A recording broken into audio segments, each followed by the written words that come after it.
The moment Alpha Damon Ashcroft's eyes met mine across the ceremonial circle, I knew my life was about to change forever. What I didn't know was that it would shatter first.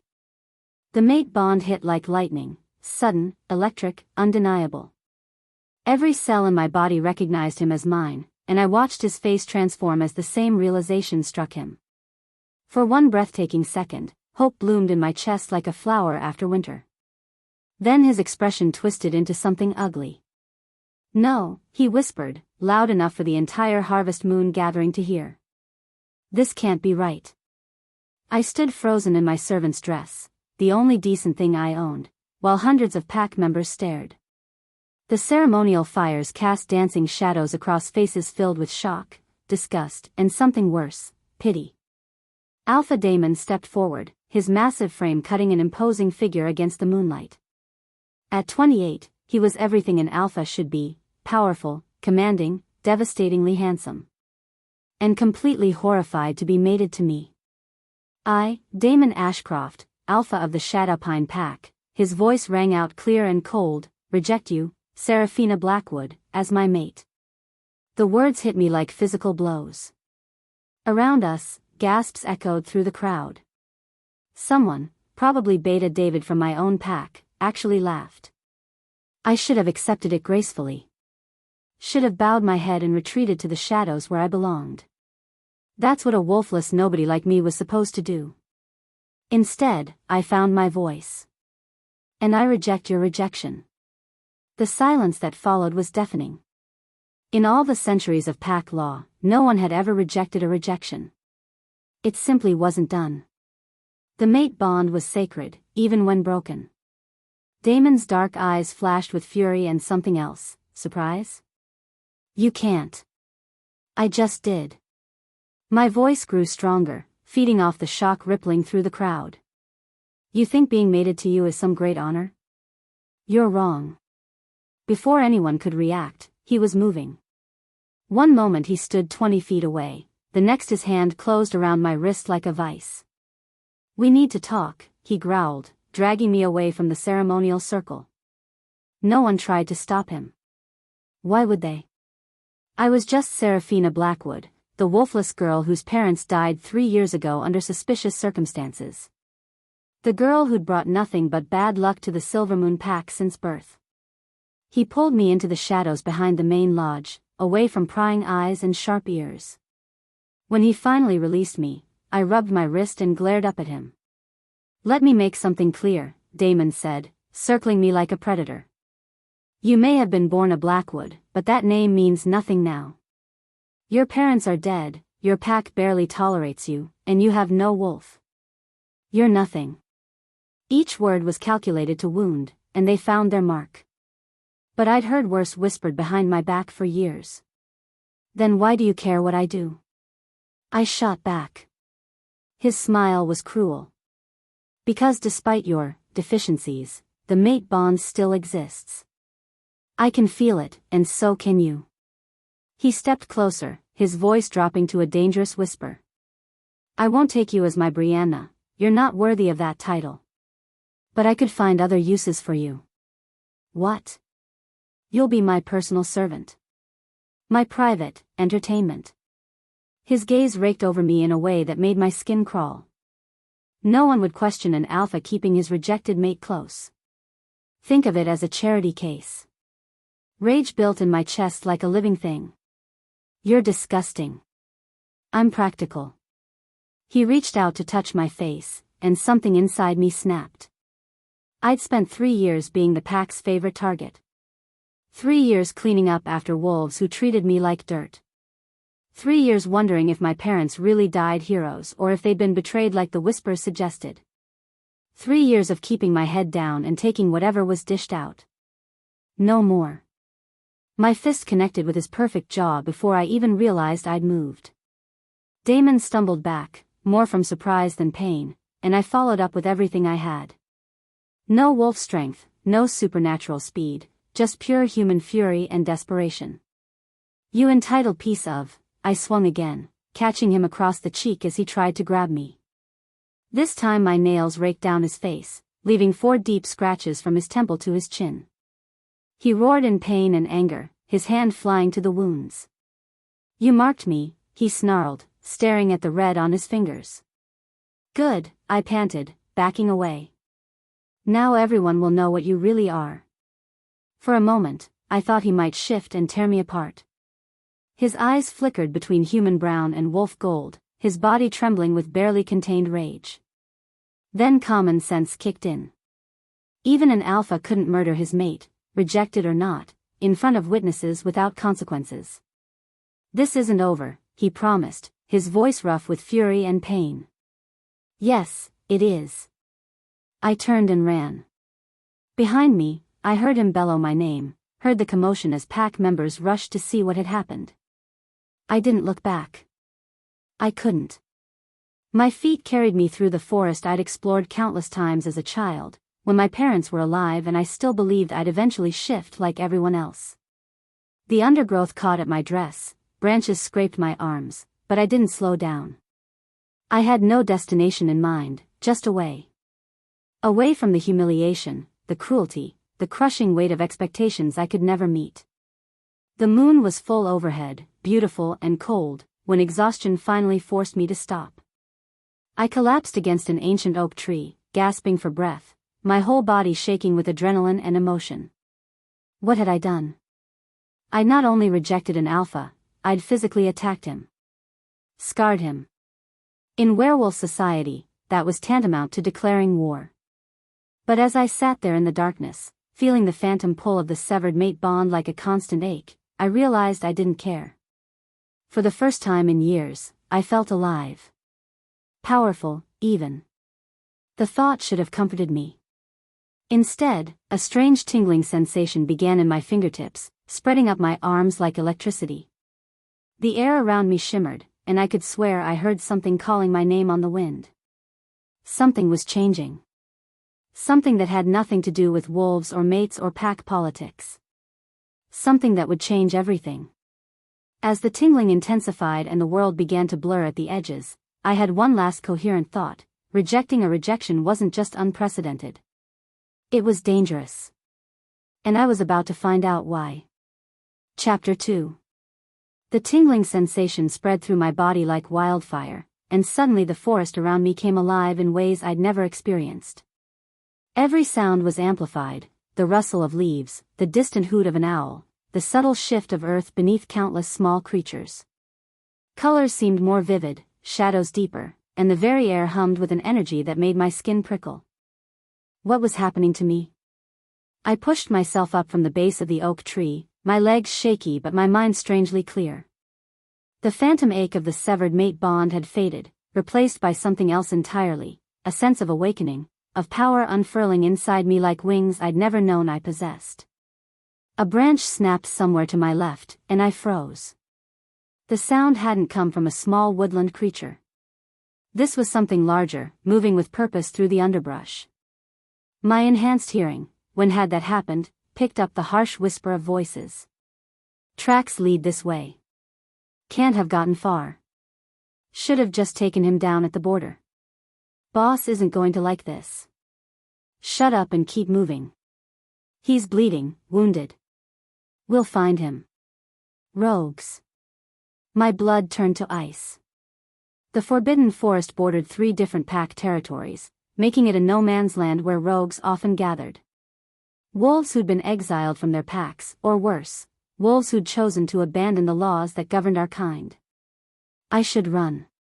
Every instinct screamed at me to flee deeper into the forest, to put as much distance as possible between myself and whatever hunt was taking place. But my feet remained rooted to the ground, and that strange new awareness tingling through my veins told me something else was wrong. Another sound reached me: labored breathing, the careful placement of footsteps trying to remain silent. Someone was hurt, someone was hiding, and the rogues were closing in. Before I could second-guess myself, I was moving toward the sound. The rational part of my mind called me 10 kinds of fool. I had no wolf, no supernatural strength, no way to defend myself if things went wrong. But the new energy coursing through me seemed to whisper that I was more than I'd ever believed. I found him 20 yards away, pressed against the trunk of a massive pine tree. Even in the moonlight, I could see the dark stain spreading across his torn shirt, the careful way he held his left arm against his ribs. When he turned at my approach, I stopped breathing altogether. He was beautiful in the way of dangerous things, sharp cheekbones and a strong jaw, dark hair that caught the moonlight, and eyes like molten silver that seemed to glow in the darkness. There was something otherworldly about him, something that made the air around him shimmer with barely contained power. "You need to run," he said, his voice low and rough with pain. "Now." "So do you," I whispered back. "They're getting closer." His silver eyes narrowed as he studied me, taking in my torn servant's dress and disheveled appearance. "You're not one of them." "No." "And you're bleeding." "I'll live." He winced as he shifted position. "But you won't if you stay here." The voices were getting closer, and I could hear them spreading out, beginning to circle the area. 3 of them, maybe 4. In minutes, they'd have this section of forest surrounded. My mind raced, cataloging every childhood adventure through these woods, every hidden path and secret cave my parents had shown me before they died. The tactical thinking that had helped me survive years of pack politics suddenly shifted into overdrive. "There's a stream about 50 yards north," I said quickly. "It runs east towards Silvermoon territory. If you can make it that far." "I know about the stream." His voice held the barest hint of surprise. "But they'll expect me to head for pack lands." "Not if you go west first. There's an old hunting cabin about a quarter-mile that way, abandoned for years. Circle around behind it, then double back to the stream. They'll waste time searching the cabin area while you put distance between you and them." He stared at me for a long moment, and I could practically see him weighing his options. Trust a strange girl with no scent of power about her, or take his chances alone against multiple rogues while wounded. "Why are you helping me?" I didn't have a good answer for that. Something about him called to me, made that strange new energy in my blood sing with recognition. But I could hardly tell him that. Because everyone deserves a chance to escape their hunters. Something shifted in his expression, surprise giving way to something warmer, more appreciative. "You're either very brave or very foolish." "Probably both." A ghost of a smile touched his lips. "Come with me." "What?" "You know these woods. I'm injured and they're organized. Together, we have a better chance." It was insane. Absolutely crazy.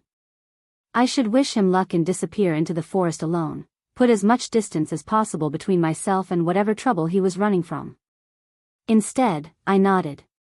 Moving through the forest with him was like nothing I'd experienced before. Despite his injury, he moved with a predator's grace, and somehow my own movement seemed to match his rhythm.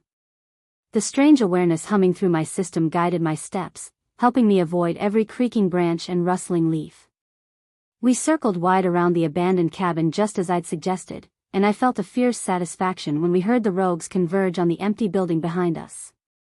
By the time they realized their mistake, we were at the stream. "This way," I whispered, leading him east along the water's edge. The current would mask our scent, and the rocky streambed left no tracks. We traveled in silence for what felt like hours, though it couldn't have been more than 30 minutes. Finally, he stopped beside a cluster of boulders that formed a natural shelter. "This is far enough," he said, settling carefully against the largest rock. "They won't track us this far into Silvermoon territory." I realized with a start that he was right. We'd crossed into my pack's lands without my even noticing. Not that it mattered. After tonight's scene with Damon, I wasn't exactly welcome there anymore. "Your arm," I said, focusing on the darker stain that had spread across his shirt. "You're still bleeding." "It's not as bad as it looks." But when he tried to examine the wound himself, I could see the careful way he moved, the tight lines around his eyes. Without thinking, I moved closer. "Let me see." "I don't think. I've had field medic training," I lied smoothly. "Basic stuff, but better than nothing." He studied my face in the moonlight, then slowly peeled back the torn fabric of his shirt. The wound was a jagged gash along his ribs, deep enough to need stitches but not life-threatening. What made me catch my breath was the expanse of muscle and skin revealed by his torn clothing. He was built like a warrior, all lean strength and barely contained power. "It needs to be cleaned," I said, proud that my voice remained steady. "The stream water will have to do." I tore strips from my already ruined dress and soaked them in the cold stream water. When I turned back, I found him watching me with an intensity that made my pulse quicken. "You don't smell like them," he said quietly. "The rogues? Your pack. You smell like moonlight and wild roses, but there's no pack scent on you." I focused on cleaning his wound, trying to ignore the way his skin felt like warm silk under my fingers. "That's because I don't really belong to them. I'm just tolerated." "Why?" The question was soft, genuinely curious rather than judgmental. Something about the darkness, about the strangeness of the entire night, made me want to tell him the truth. "Because I'm broken," I said simply. "No wolf, no power, no family left to protect me. Just an embarrassment they can't quite bring themselves to throw away." His hand caught my wrist as I reached for another cloth, his fingers warm and strong around my skin. "You're not broken." The certainty in his voice made me look up, and I found myself trapped in those molten silver eyes. "You don't know me. I know you helped a stranger escape armed hunters when you had nothing to gain and everything to lose. I know you moved through this forest like you were born to it, and I know you have the most beautiful eyes I've ever seen." My breath caught. No one had ever called me beautiful before. Pretty, maybe, in a pale, fragile way. But beautiful? Never. "I should go," I whispered, but I made no move to pull away from his gentle grip. "Should you? This is insane. I don't even know your name." "Names have power," he said, his thumb tracing across my pulse point. "Sometimes it's better to remain strangers." "Is it?" Instead of answering, he leaned closer, and I could feel the heat radiating from his body. Everything about this moment felt surreal: the moonlight, the forest, the mysterious stranger who looked at me like I was something precious. "Tell me to leave," he said, his voice rough with something that made my stomach flutter. "Tell me you want me to go, and I'll disappear into the night. You'll never see me again." I opened my mouth to say exactly that, to send him away before I did something catastrophically stupid. Instead, I heard myself whisper, "Stay." The word had barely left my lips before his mouth was on mine. The kiss was nothing like the clumsy attempts from pack boys who'd tried to win bets by betting the wolfless girl. This was fire and demand and a hunger that matched the strange new power singing in my blood. He kissed me like I was everything he'd been searching for, like I was worth fighting through a forest full of rogues to find. When we finally broke apart, both breathing hard, he rested his forehead against mine. "What are you?" he whispered, wonder coloring his voice. "I don't know anymore," I admitted. "Everything's different tonight. Everything's changed." "Good," he said fiercely. "Some things need to change." What followed was unlike anything I'd ever imagined. He made love to me with a reverence that brought tears to my eyes, touching me like I was made of spun moonlight and starfire. For one perfect night, I felt powerful and desired and utterly complete. He worshipped my body with his hands and mouth until I was sobbing with pleasure, then held me afterward like I was something infinitely precious. We talked in whispers about everything and nothing, my dreams of seeing the ocean, his love of ancient books, the way the stars looked different from various mountain peaks. But when I woke as dawn painted the sky pink and gold, I was alone. The only sign he'd ever existed was the pendant lying on the moss beside me, an intricate dragon carved from what looked like black stone, hanging from a silver chain. When I picked it up, it felt warm in my palm, and I could swear I felt the faintest pulse of energy from within. I dressed quickly and made my way back toward Pack Lands, my mind spinning with the memory of silver eyes and gentle hands. The rational part of me knew I should forget about him, file the experience away as one perfect night with a stranger who'd given me a glimpse of who I could be. The rest of me ached with his absence. 3 weeks later, I was hunched over the toilet in my tiny cabin, sick for the 4th morning in a row, when the truth hit me like a physical blow. Pregnant. I stared at the pregnancy test with shaking hands, watching the positive sign appear with crystal clarity. This wasn't possible. In the werewolf world, conception only happened easily between true mates or those specifically blessed by the moon goddess. Random encounters, even passionate ones, rarely resulted in pregnancy. But as I pressed my hand to my still flat stomach, I somehow knew it was true. More than that, the strange awareness that had awakened in me that night in the forest whispered that there were two small sparks of life growing inside me. Twins. I sank to the floor of my bathroom, my mind reeling. I knew what this would mean to the pack. Bad enough that I'd attacked their new ally, Alpha Daemon. Now I was carrying children conceived outside of any sanctioned mating, children whose father was a complete stranger. They'd call it corruption. Proof that I was everything they'd always suspected, unnatural, dangerous, a blight on pack purity. The dragon pendant, which I'd taken to wearing beneath my clothes, suddenly grew warm against my skin. I pulled it out, gasping as it began to emit a soft, silver glow. A knock at my door made me stuff the pendant back under my shirt. I opened it to find Beta David standing on my porch, his expression grimmer than usual. "You're wanted at the pack house," he said without preamble. "Alpha Daemon wants to see you." My blood turned to ice. About what? His eyes raked over me with obvious disgust. "I think you know." The walk to the pack house felt like a death march. Word had spread quickly. I could see it in the faces of pack members who stopped their morning routines to stare. Some looked shocked, others disgusted. A few seemed almost excited, like they were watching the final act of a long-anticipated tragedy. Damon was waiting in his office. The scratch marks I'd left on his face 3 weeks ago now faded to thin white lines. He looked up when David ushered me in, and I saw something new in his dark eyes, a possessive hunger that made my skin crawl. "Serafina," he said, rising from behind his desk. "How lovely to see you again." "Alpha." I kept my voice carefully neutral. "I trust you've been well? No morning sickness, I hope." The casual way he said it confirmed my worst fears. Somehow, he knew. "I don't know what you mean." "Don't you?" He moved around the desk, circling me like he had that night at the ceremony. "Pregnant with twins, from what I hear. Remarkable, really, for someone with no mate bond." I said nothing, but my hand involuntarily moved to press against my stomach.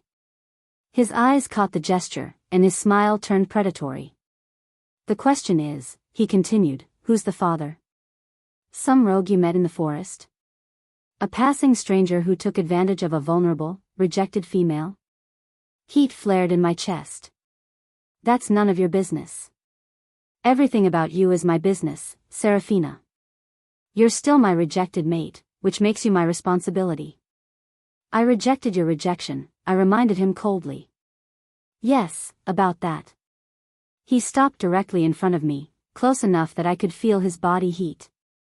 "I've been thinking about our situation. The pack is concerned about these developments.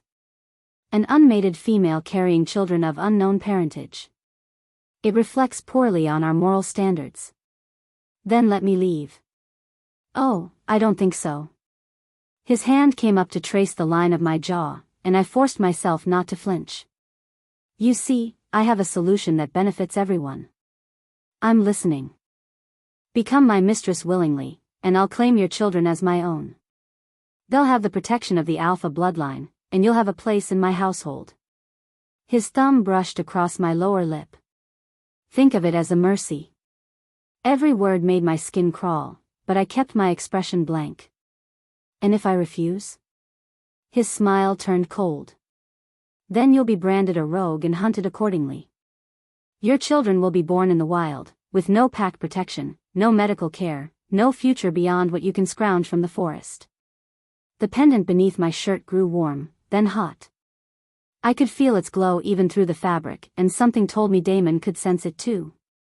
His eyes narrowed, focusing on the area over my heart. "What's that?" he demanded. Before I could answer, the pendant flared with brilliant silver light, visible even through my clothes. The temperature in the room dropped 10 degrees, and every piece of glass in the office, windows, picture frames, the water pitcher on Damon's desk, began to vibrate. Damon stumbled backward, his face pale with shock and something that looked like fear. "What are you?" I touched the pendant through my shirt, feeling its warmth spread through my body like armor. For the first time since entering his office, I smiled. "I'm beginning to figure that out," I said. "But I can tell you what I'm not." "What's that?" "Yours." I turned and walked out of his office, leaving him standing amid the aftermath of whatever power had just awakened in me. The pendant continued to pulse with warmth against my skin, and I had the strangest feeling that somewhere out there, silver eyes were looking in my direction. The stranger who'd given me one perfect night had left me with more than just memories and children. He'd left me with magic. And I was only beginning to understand what that meant. Chapter 3.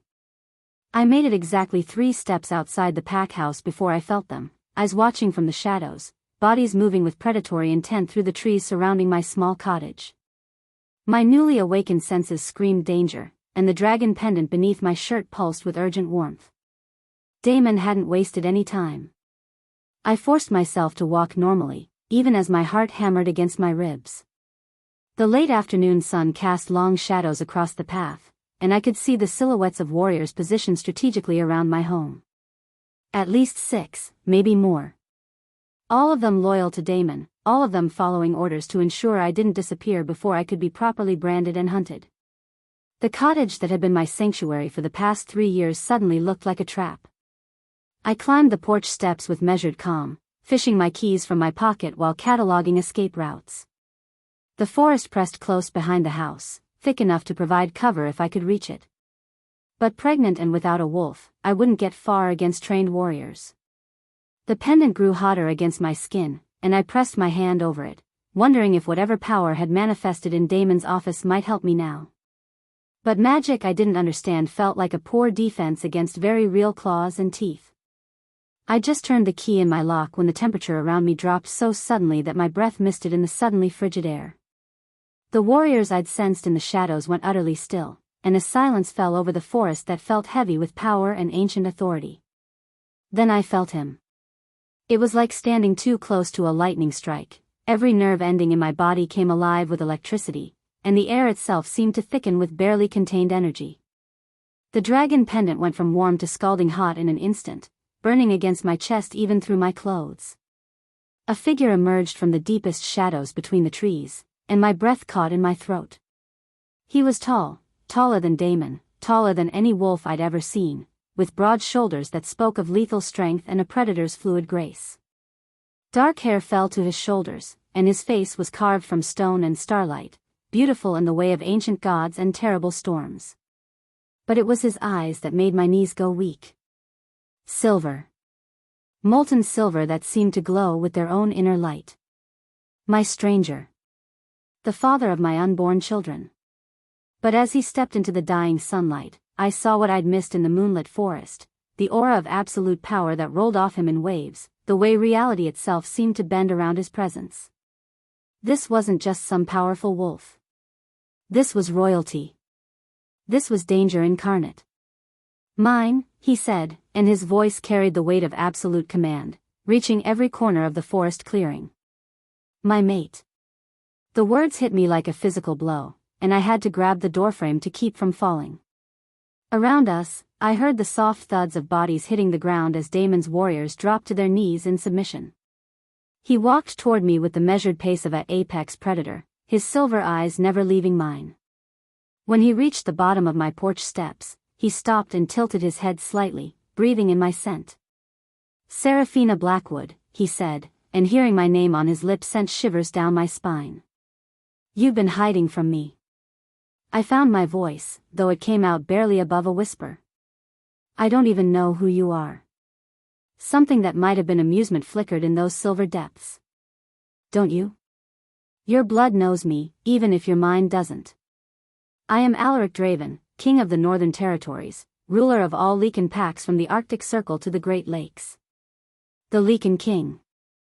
I'd heard whispers of him, of course, stories told in hushed voices about the most powerful alpha in existence, the wolf who commanded absolute obedience from every pack in the Northern Hemisphere. But he was supposed to be a legend, a figure of myth and fear who ruled from a distant kingdom of ice and stone. He wasn't supposed to be standing on my front porch, looking at me like I was everything he'd ever wanted. That's impossible, I breathed. Is it? He took another step closer, and I could feel the heat radiating from his massive frame. Tell me, little mate, why do you think that pendant of yours is burning against your skin right now? My hand flew to my chest, pressing against the dragon pendant that was indeed scorching hot. His eyes followed the movement, and something predatory and possessive flashed across his features. You feel it too, he continued, his voice dropping to a rumble that I felt in my bones. The mate bond. It's been calling to us both since the moment we touched. We're not, I started, but the words died in my throat. Because we were. The connection I'd felt that night in the forest, the way my body had responded to his touch, the impossible pregnancy, it all made sense now. Mates. True mates. I've been searching for you for 3 weeks, he said, climbing the porch steps with fluid grace. Following every trace of your scent, every whisper of your power. Did you really think you could hide from me forever? Before I could answer, the sound of running footsteps echoed through the forest. Damon burst into the clearing with Beta David and 3 more warriors at his back, his face flushed with exertion and fury. What is the meaning of, he began, then stopped short when he saw Alaric. The color drained from his face, and he dropped to one knee so fast I heard his kneecap hit the ground. Your Majesty, he gasped. We didn't know you were coming. Alaric didn't even look at him. His attention remained fixed on me, but when he spoke, his voice carried enough ice to freeze blood. Alpha Damon. How interesting to find you here. Tell me, what business do you have with my mate? The possessive way he said, my mate, sent heat spiraling through my stomach, even as terror crept up my spine. Damon's eyes went wide with shock and something that looked like calculation. Your mate, Your Majesty. But she's just a wolfless girl from our pack. Surely there's been some mistake. Now Alaric did turn, and the temperature dropped another 10 degrees. When he looked at Damon, I saw death in those silver eyes. Are you questioning my judgment, Alpha? No. No, of course not, Your Majesty. It's just, she's been trouble for our pack. Violent, unstable.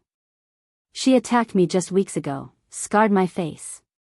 Damon gestured to the faint white lines still visible on his cheek. And now she's carrying illegitimate children by some unknown rogue. Surely you don't want. He never finished the sentence. Alaric moved faster than my eyes could follow, one moment standing beside me, the next with his hand wrapped around Damon's throat, lifting the Alpha clear off the ground. You will never, Alaric said, his voice deadly quiet, speak of my mate in such terms again. You will never touch her, threaten her, or so much as look at her with anything less than absolute respect. Damon made choking sounds, his feet kicking uselessly in the air. Around the clearing, every warrior had pressed themselves flat against the ground in submission. Furthermore, Alaric continued conversationally, you seem to be laboring under a grave misunderstanding about who you're dealing with. Seraphina Blackwood is not just some wolfless girl, from your pathetic excuse for a pack. He released Damon, who collapsed to the ground gasping. Then Alaric turned back to me, and his expression softened infinitesimally. She carries the blood of the ancient royal lines. Her great-grandmother was Princess Brianna Blackwood, sister to the last Dragon King. Her persecution by this pack is not only an insult to me personally, but a violation of laws that predate your great-grandfather's birth. My legs gave out.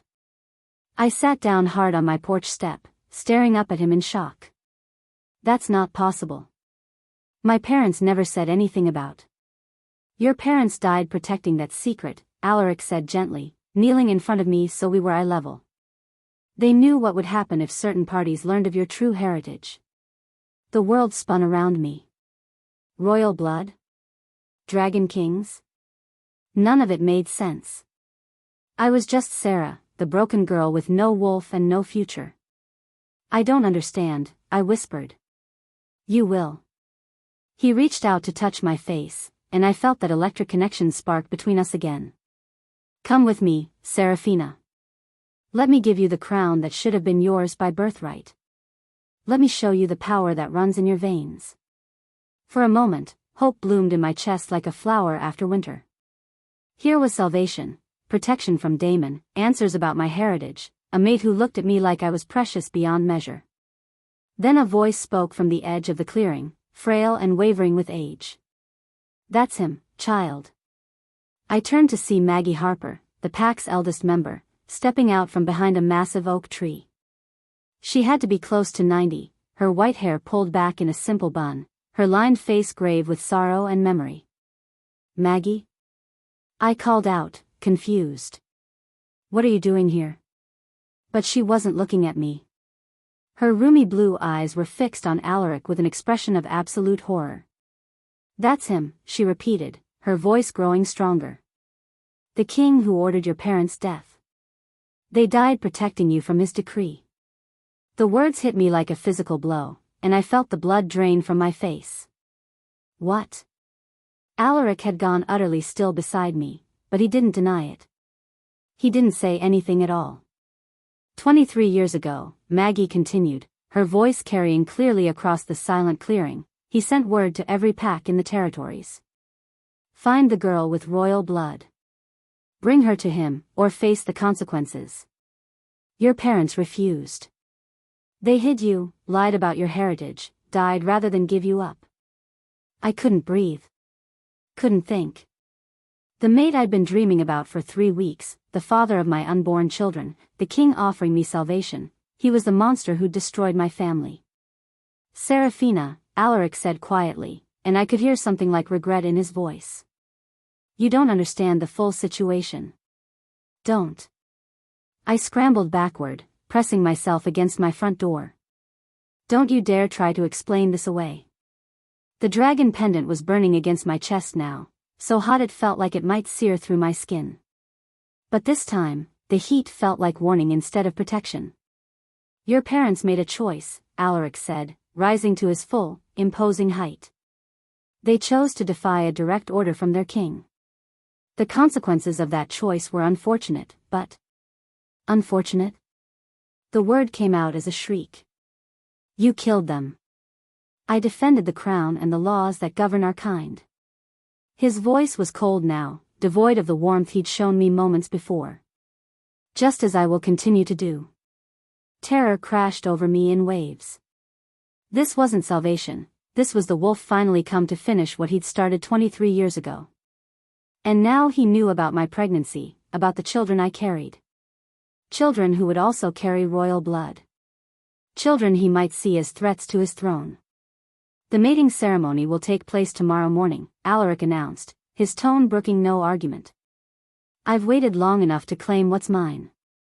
Around the clearing, pack members who'd been drawn by the commotion began to murmur among themselves. I could see the calculation in their eyes. Better to curry favor with the Lycan king than support the wolfless girl who'd brought nothing but trouble. Even Damon was nodding, probably already planning how to spin this to his advantage.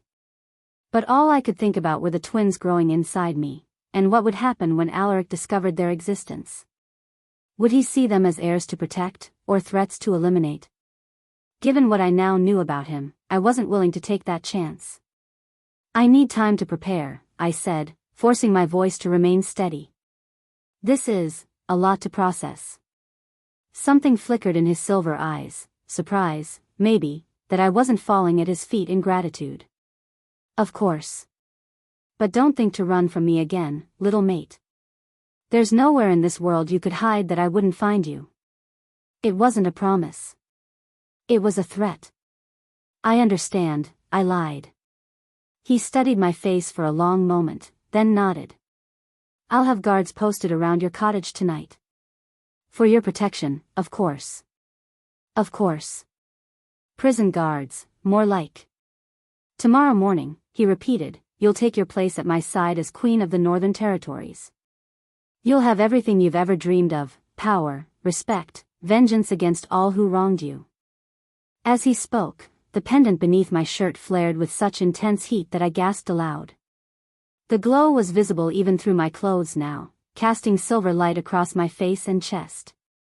Alaric's eyes zeroed in on the pendant, and his expression shifted into something hungry and dangerous. "What is that?" he demanded. Before I could answer, the pendant pulsed with brilliant light, and I heard something that made my blood freeze, the sound of dragon wings beating in the distance, getting closer. Alaric heard it too. His head snapped up, his nostrils flaring as he scented the air. When he looked back at me, there was something new in his eyes. Fear. "Where did you get that pendant?" he asked, his voice deadly quiet. I pressed my hand over it protectively, feeling its warmth spread through my body like armor. It was a gift. From whom? But I was already backing toward my door, my heart pounding with terror and desperate hope. Because if the pendant frightened the Lycan King, if it called to dragons, then maybe, just maybe, I had more allies than I knew.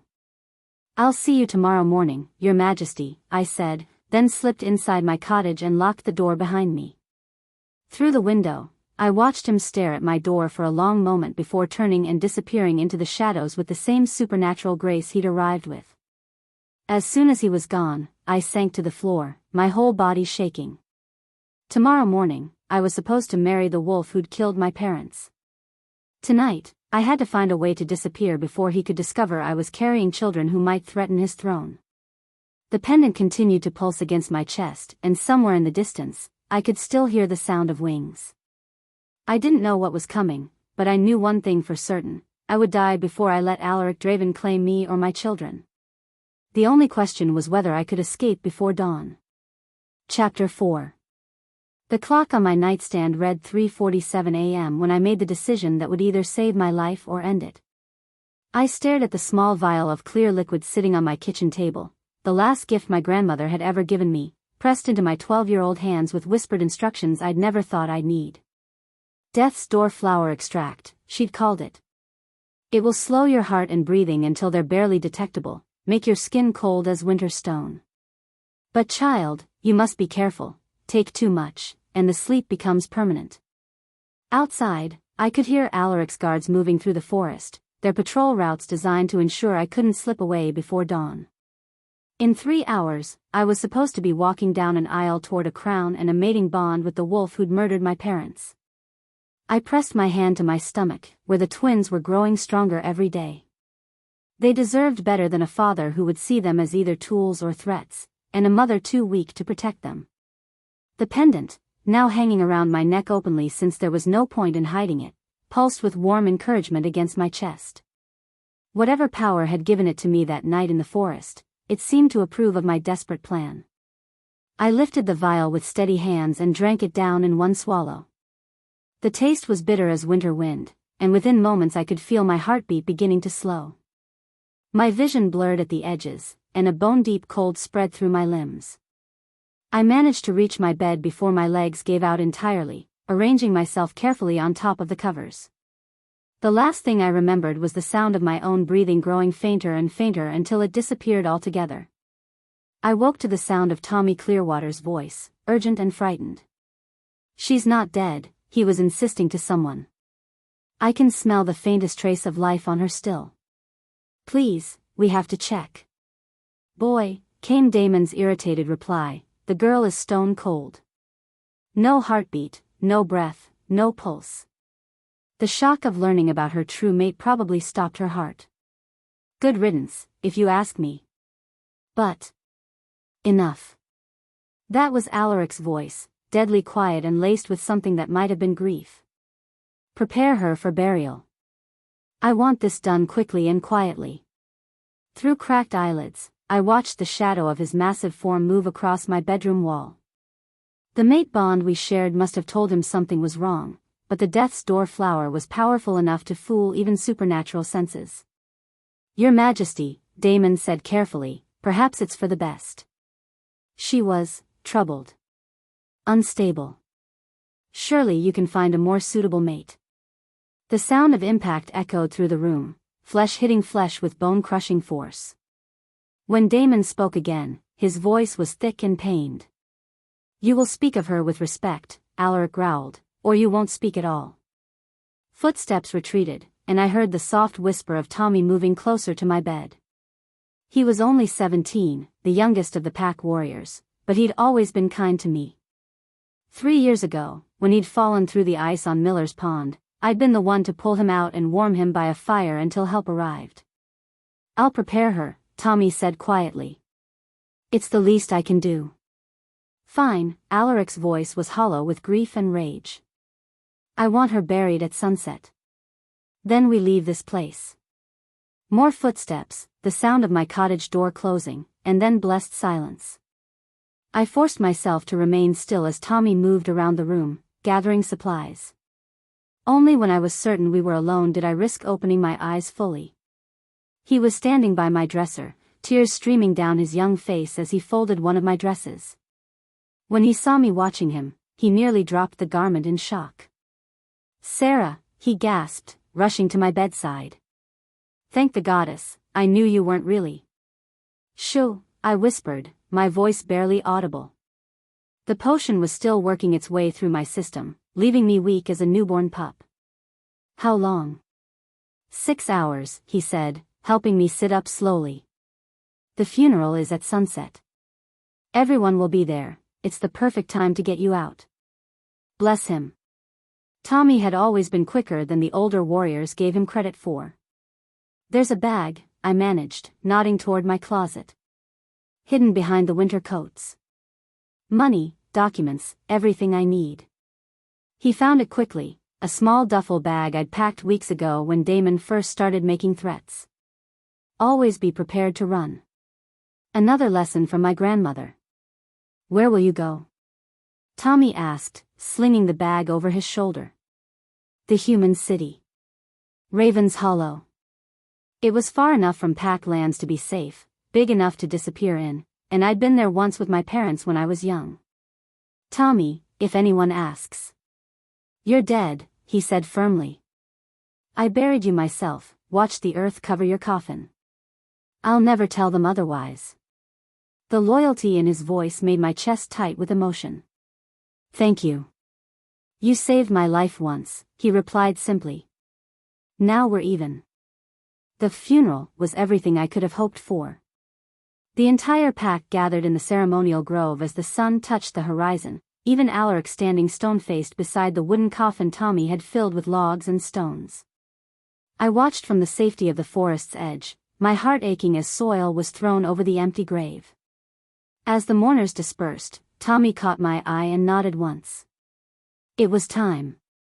The journey to Raven's Hollow took 3 days of careful travel, mostly on foot through wilderness areas where my scent would be harder to track. By the time I reached the city limits, the pregnancy was showing clearly, and I was exhausted beyond measure. But I was free. Brianna entered the world at exactly midnight on the winter solstice, her first cry echoing through the small apartment above the bookshop I'd managed to rent. Kai followed 20 minutes later, quieter but no less perfect. They were beautiful in ways that stole my breath, Brianna with her father's silver eyes and dark hair, Kai with my golden eyes ringed in silver and lighter brown hair that caught the light like spun gold. But from the moment they drew breath, I knew they were extraordinary in ways that went far beyond their parentage. Elena Cross, I told the human doctor who delivered them, using the false identity I'd carefully constructed. And yes, they're twins. Dr. Harrison, a kind man in his 60s who asked no uncomfortable questions about absent fathers or unusual circumstances, simply smiled and handed me my daughter. They're remarkable children, Elena. I've delivered thousands of babies, and I've never seen newborns so alert, so aware. He was right. Both babies watched the world around them with an intelligence that seemed impossible for infants. Brianna's silver eyes tracked movement with laser focus, while Kai seemed to be listening to sounds only he could hear. The pendant, which I'd given to Brianna the moment she was born, had immediately stopped its restless pulsing and settled into a gentle, steady glow against her tiny chest. The years that followed were the most challenging and rewarding of my life. Raising supernatural children in the human world required constant vigilance and creativity, but it also allowed me to rebuild myself from the ground up. Cross and Key Books became my sanctuary and my fortress. The previous owner had been an elderly human woman named Margaret Cross, no relation, just a convenient coincidence, who'd been looking for someone to take over her beloved shop when failing health forced her retirement. The apartment above the store was perfect for our small family, and the steady stream of customers provided excellent cover for our unusual lifestyle. I threw myself into learning everything I could: business management, self-defense, weapons training at a human gym that asked no questions about my superhuman strength and speed. I studied languages, technology, strategy, and most importantly, how to blend seamlessly into human society. But it was my children who truly amazed me. By their first birthday, both Brianna and Kai were walking and speaking in complete sentences.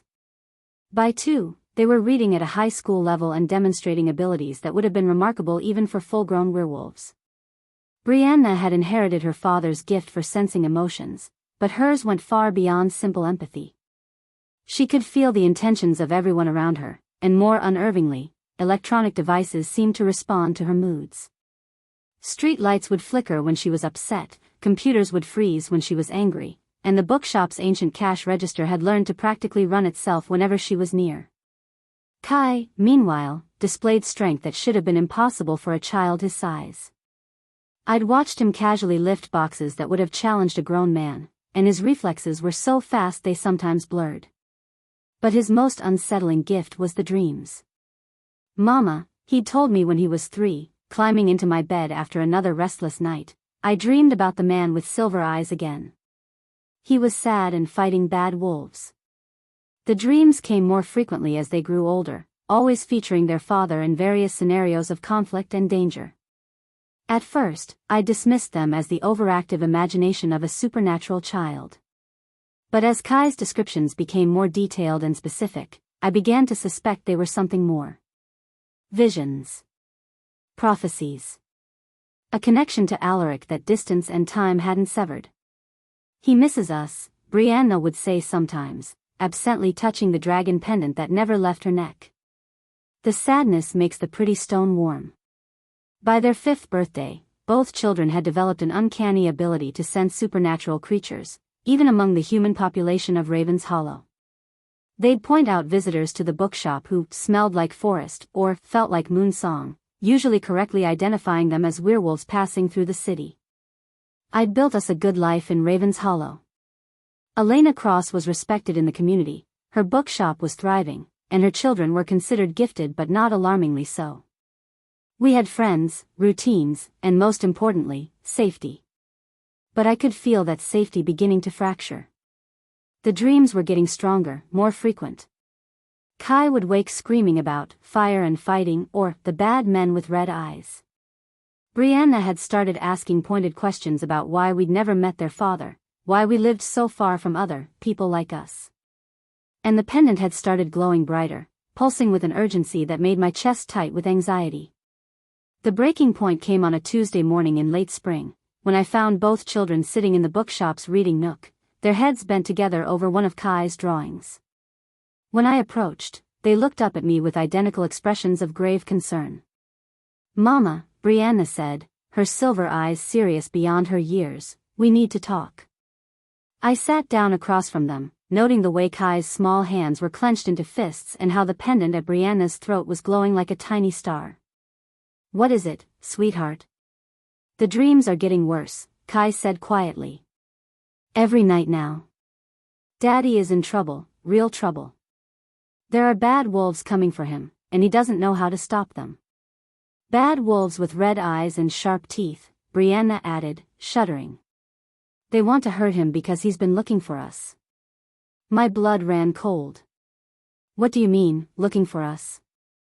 "He never stopped," Kai explained, his young voice carrying a weight no 5-year-old should bear. "Even though he thinks we're dead, even though it makes him sad, he keeps searching. And now the bad wolves know, and they want to use that against him." Brianna reached out and took my hand, her small fingers warm and comforting. "Mama, we know you're scared. We know he did something bad to our grandparents before we were born. But he's different now. The sadness changed him. The pretty stone shows me," she continued, touching the pendant. "He's sorry for the bad things. He wants to make them right. But he can't do it alone." Kai nodded solemnly. "We have to go home, Mama. We have to help him. If we don't..." He trailed off, his golden eyes wide with fear. "What?" I pressed. "If we don't, what happens?" Everyone dies, he whispered. The bad wolves win, and everyone we care about dies. I stared at my children, these extraordinary, impossible children who'd inherited power and wisdom far beyond their years, and felt the last of my carefully constructed peace crumble away. For 5 years, I'd told myself we were safe in Raven's Hollow. That we could build a life away from the supernatural world and its endless conflicts. That I could protect them by keeping them hidden. But looking at their faces now, seeing the determination and ancient knowledge in their young eyes, I realized the truth I'd been avoiding. We weren't just hiding from the supernatural world. We were hiding from our destiny. And destiny, it seemed, had finally found us. Mama, Brianna said softly, the pendant at her throat pulsing with urgent light, will you take us home? I looked at my children, my powerful, prophetic, impossible children, and knew there was only one answer I could give. Yes, I said, my voice steady despite the fear coursing through my veins. We're going home. Chapter 5. The summons arrived on a Tuesday morning wrapped in shadows and desperation. I was shelving new arrivals in the supernatural fiction section. The irony wasn't lost on me, when the temperature in Cross and Key books dropped 20 degrees in the span of a heartbeat. Customers shivered and hurried toward the exit, suddenly remembering urgent appointments elsewhere, until only my children and I remained in the suddenly empty shop. Brianna looked up from her picture book, the dragon pendant at her throat flaring to brilliant life. Mama, someone's coming. Someone's scared. Kai abandoned his coloring and moved to stand protectively beside his sister, his small body radiating a tension that would have been impressive in a grown warrior. It's a wolf. A sad wolf. The bell above the door chimed, though I hadn't seen anyone enter. Then a figure materialized from what looked like solid shadow, a woman in her 40s with silver-streaked hair and exhausted amber eyes. Her clothes were torn and blood-stained, and she carried the scent of battle and desperation. Lady Elena Cross, she said, her voice hoarse with fatigue. We need to talk. I moved instinctively to place myself between the stranger and my children, my hand reaching for the silver blade I kept hidden beneath the counter. 5 years of training had honed my reflexes to supernatural sharpness. You have me at a disadvantage, I said carefully. You seem to know who I am, but I've never seen you before. The woman's laugh was bitter. I know what you were, what you became, and what you need to be now. I'm Rosalind Thorne, Alpha of the Moonrise Pack, and I'm here because the supernatural world is ending. Behind me, I heard Brianna's sharp intake of breath and Kai's low growl, a sound no 5-year-old should be able to make. The children should leave, Rosalind continued, glancing at Brianna and Kai with obvious discomfort. What I have to say isn't for young ears. They stay, I said firmly. They're the reason you're here, aren't they? Kai's dreams had been showing him visions of war for weeks. Rosalind's eyes widened. The boy is a seer? Among other things. I gestured to the chairs in the reading nook. Sit. Tell me what's happening. She sank into the overstuffed armchair like a woman carrying the weight of the world. 3 months ago, rogues began massing along our northern borders. Not ordinary rogues, these were organized, disciplined, led by something ancient and hungry. They call themselves the Crimson Claw, and their leader. She shuddered. He's no ordinary wolf. What is he? Brianna asked, her silver eyes wide with curiosity rather than fear. Rosalind looked at her in surprise, then continued. We think he's a revenant, a wolf who died but was brought back by dark magic. He calls himself Valdris, and he's been systematically destroying every pack that stands against him. The survivors he doesn't kill, he corrupts, turning them into something worse than rogues. Shadow wolves, Kai whispered, his face pale. I've seen them in my dreams. Their eyes are red, and they don't feel like real wolves anymore. Exactly. Rosalind's voice was grim. 5 packs have fallen in the last month. The alliance between the remaining territories is fracturing under the pressure. Traditional strategies aren't working, this enemy thinks differently, fights differently. And you came to me because? I prompted, though I already suspected the answer. Because Lady Elena Cross has a reputation, she said simply. They say you're a strategic genius who helped the Italian Pax end their blood feud. That you single-handedly orchestrated the treaty between the Scottish clans and the London Wolves. That you see patterns others miss and win battles before they're fought. I had indeed built quite a reputation over the past 5 years, working through carefully placed intermediaries to solve supernatural conflicts across Europe and North America. It had started as a way to keep my skills sharp and generate income beyond the bookshop. It had evolved into something far more significant. They also say, Rosalind continued, that you never show your face, never stay in one place long, and that you have abilities no ordinary consultant should possess. Rumors tend to grow in the telling, I said neutrally. Perhaps. But this isn't a rumor. Valdris has specifically asked for you. He knows about Lady Elena, knows about your successes, and he's declared that he wants to face the mind behind the victories. Her amber eyes hardened. He's issued a formal challenge. If you don't come, he'll start executing the children he's captured from fallen packs. One every day until you show yourself.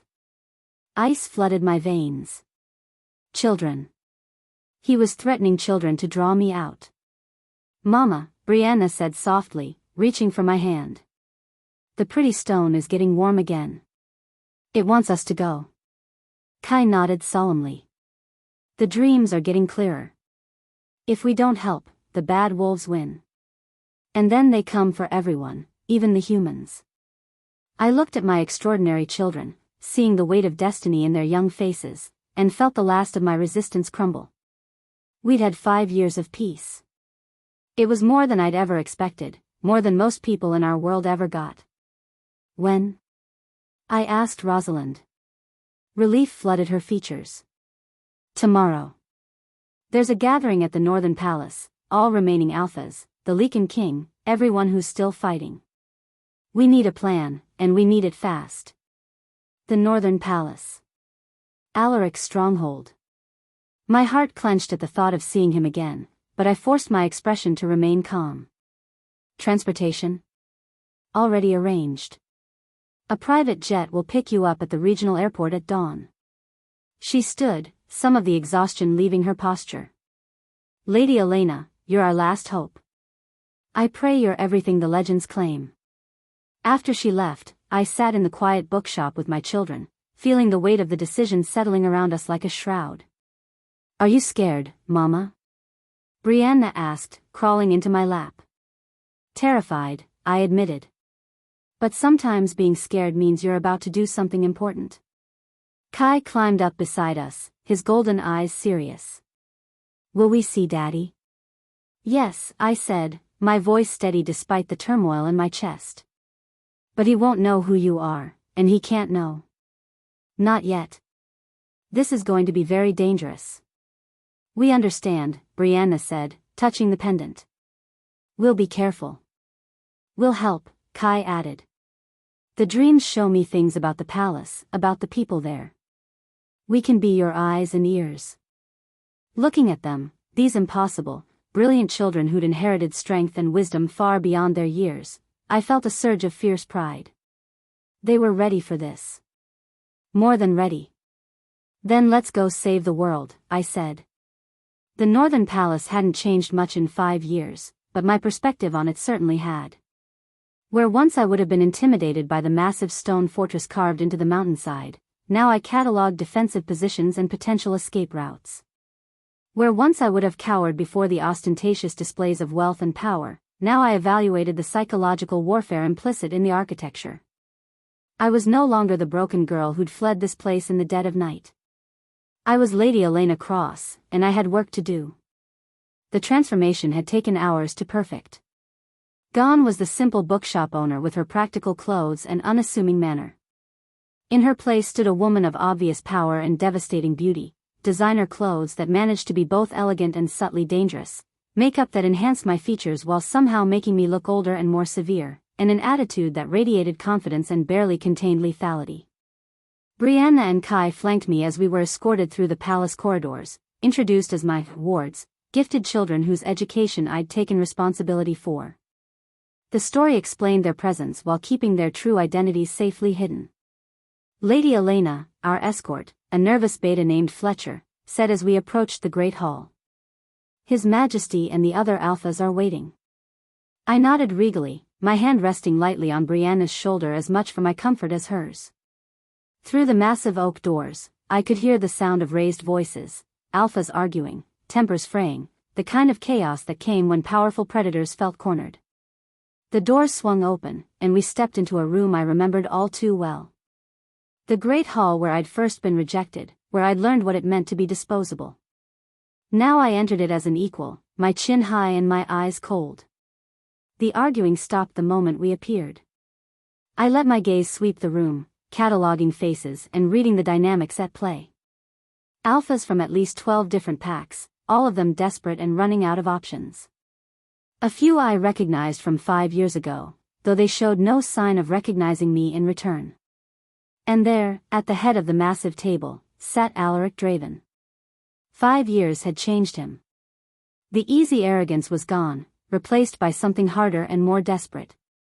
His silver eyes held shadows I didn't remember, and there were lines around them that spoke of sleepless nights and endless worry.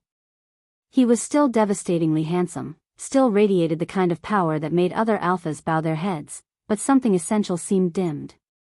When his gaze met mine across the room, I felt the mate bond we'd never properly severed flare to life like a struck match.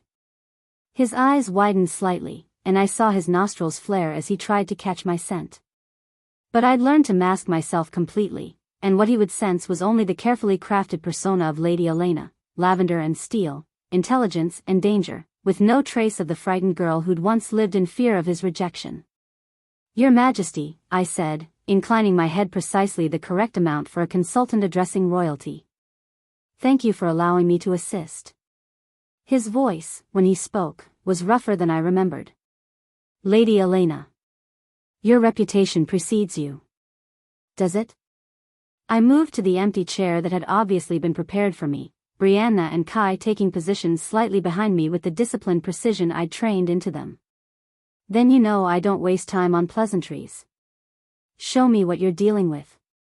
For the next hour, I listened as alpha after alpha recounted the same story: organized attacks, impossible strategies, an enemy that seemed to anticipate their every move. I took careful notes, asked pointed questions, and began to see the pattern they were all missing. "You're fighting the wrong war," I said finally, cutting through another alpha's account of a failed ambush. "Valdris isn't interested in territory or resources. This is personal." "Personal how?" Alaric asked, his silver eyes fixed on my face with an intensity that made my skin prickle. "He's testing you. All of you. But mostly you, Your Majesty." I stood and moved to the map spread across the table, aware of every eye in the room following my movements. "Look at the pattern of attacks. He's systematically eliminating every pack that owes you allegiance, every alliance that strengthens your position. He's isolating you. To what end?" I traced the battle sites with one finger, feeling the familiar thrill of pieces clicking into place. "Because he knows something about you that gives him an advantage. Something that makes you vulnerable." "I have no vulnerabilities," Alaric said, but there was something hollow in his voice. Brianna, who had been unusually quiet during the meeting, suddenly spoke up. "The sad man is sick," she said in her clear, childish voice. "The pretty stone shows me. Something is eating him from the inside." Every adult in the room turned to stare at her, but she continued fearlessly. "It started when someone important went away and didn't come back. Now it's getting worse." I felt the blood drain from my face as the implications hit me. Mate bonds were powerful magic, and severing one improperly could have consequences that went far beyond emotional damage. "Brianna," I said carefully, "what kind of sickness?" She touched the pendant at her throat, her silver eyes distant.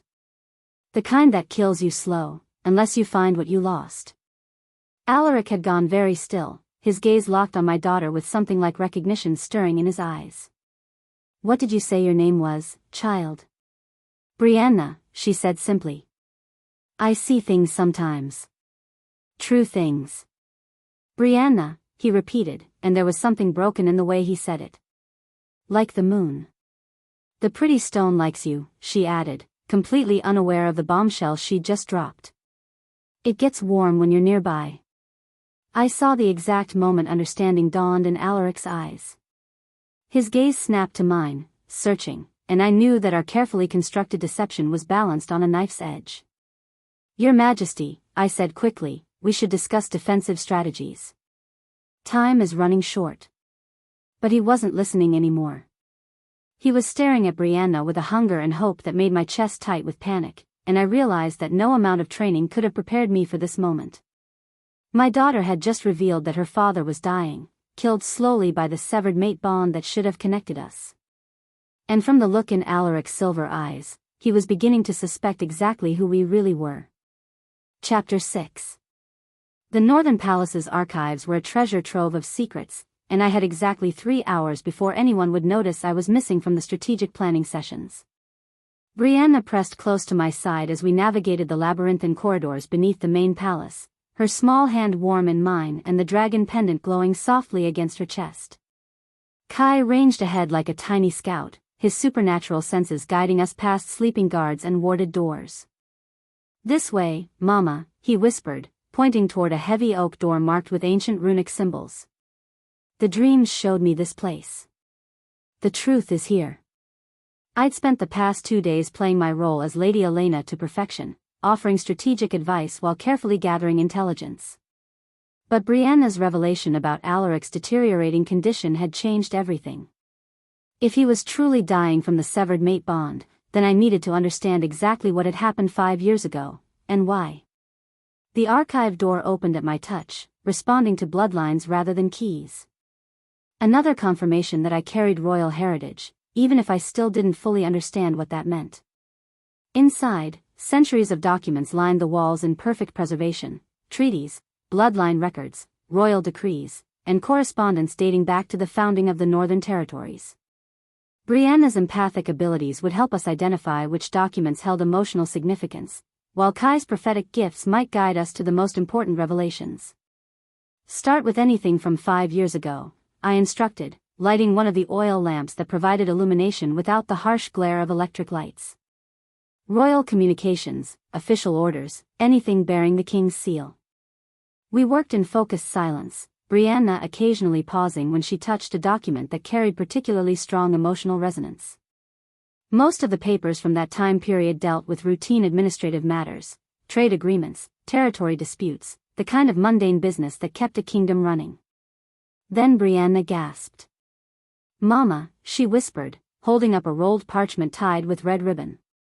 This one, it hurts. There's so much pain and anger trapped in it.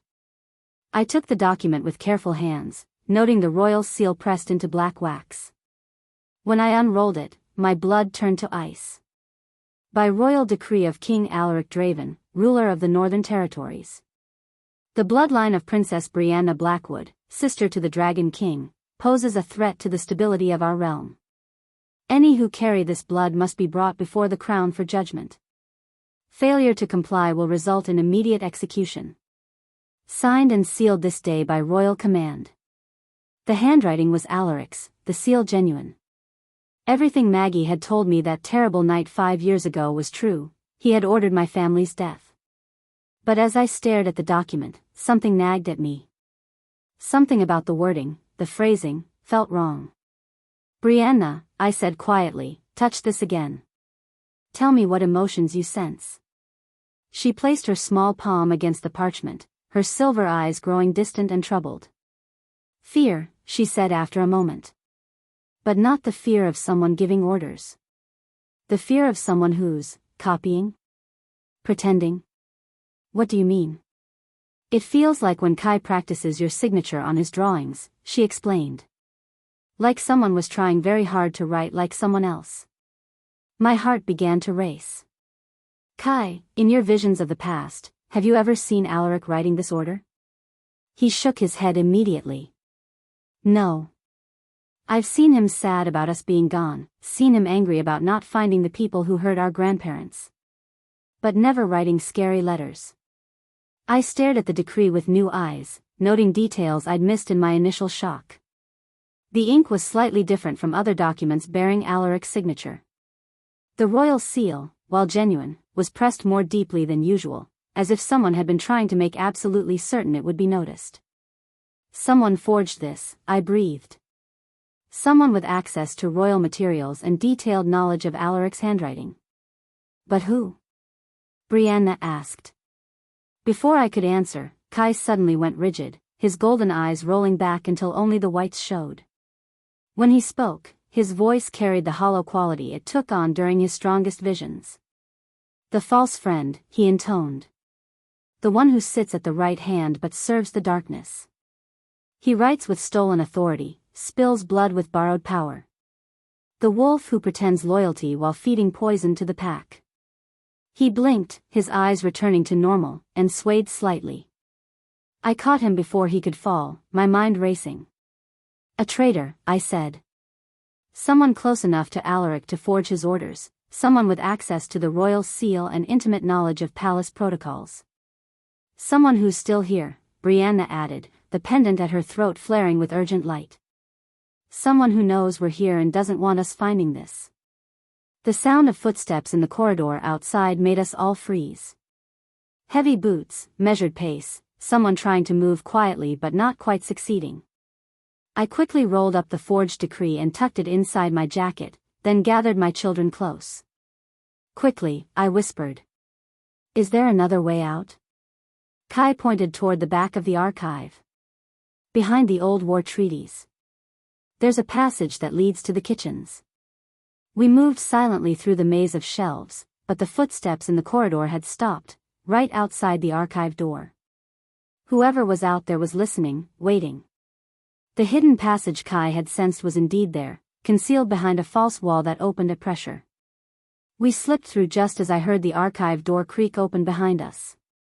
The passage was narrow and dusty, clearly not used in decades, but it led where Kai had promised, emerging behind a huge stone hearth in the palace kitchens. At this hour, the cooking staff had long since retired, leaving us alone among the cold ovens and hanging herbs. We need to get back to our rooms, I said, but even as I spoke, I knew it was too late. I don't think so, Lady Elena, came a familiar voice from the kitchen's main entrance.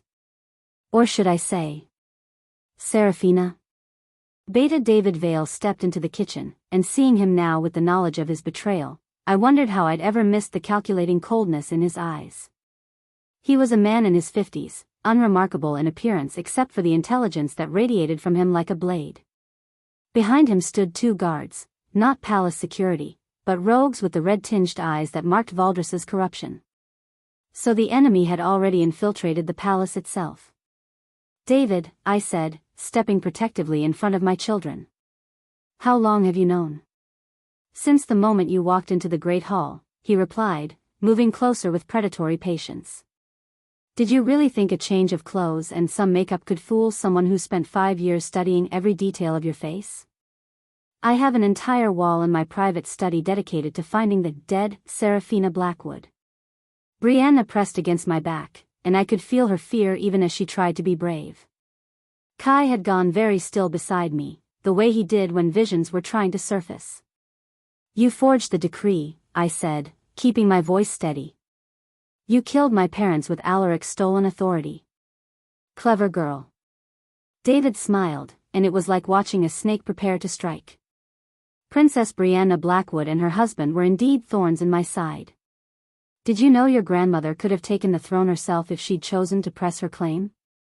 Dragon blood trumps wolf blood, even royal wolf blood. But she was content to remain in the shadows, to let the Dravens rule. But you weren't content to let her descendants do the same, I realized. The old bloodlines are a weakness, David said dismissively. Magic, prophecy, power that can't be controlled or predicted. I've spent decades positioning myself to modernize our kind, to bring order and logic to what has always been chaos. By murdering children and innocent families? By eliminating variables. His tone was matter of fact, as if we were discussing weather rather than genocide. Your parents' death was meant to be the end of it. The last of the dragon blood, eliminated cleanly. But then you had to disappear before I could finish the job. Behind me, I felt Kai's small body begin to tremble. When he spoke, his voice carried that prophetic hollow tone again. The false friend feeds poison to the king, he said, his eyes still fixed on David. Drop by drop, making him weak so the crown can be stolen. But if the king dies before the moon turns full again, the poison spreads. All the packs fall, all the wolves become shadows, and the darkness swallows both worlds. David's eyes widened slightly. A seer. How delightfully convenient. He gestured to his guards. Take the children. No. I stepped forward, every instinct screaming protection. Whatever you want from me, leave them out of it. Oh, but I can't do that, David said reasonably. You see, I know exactly what they are. Dragon blood and royal wolf blood, combined in perfect proportion. Do you have any idea how powerful they'll be when they mature? How dangerous to my plans? They're 5 years old, I snarled. And already demonstrating abilities that could reshape the supernatural world. He nodded toward Brianna. The girl's connection to the old magic, the boy's prophetic gifts, their weapons, Seraphina. Weapons that could be turned against everything I've worked to build. Kai's vision continued, his young voice carrying terrible certainty. The shadow wolves come for the children first. They want to use Brianna's light to find all the hidden places, use my dreams to see all the futures where they lose. But if they take us, the darkness wins everything. Precisely, David said with obvious satisfaction. Which brings me to my proposition. I felt the temperature in the kitchen drop as my own power began to respond to my rage and fear. I'm listening. Tomorrow night is the new moon, when Alaric will be at his weakest from the poison I've been feeding him. You're going to assassinate him during the Brianna ceremony, using the access your consultant status provides. Clean, efficient, and witnessed by every remaining alpha. And if I refuse? David smiled again, and this time there was genuine warmth in it, the warmth of a predator contemplating a particularly satisfying kill. Then your children disappear tonight. Oh, their bodies will be found eventually, mauled by rogues during a random attack.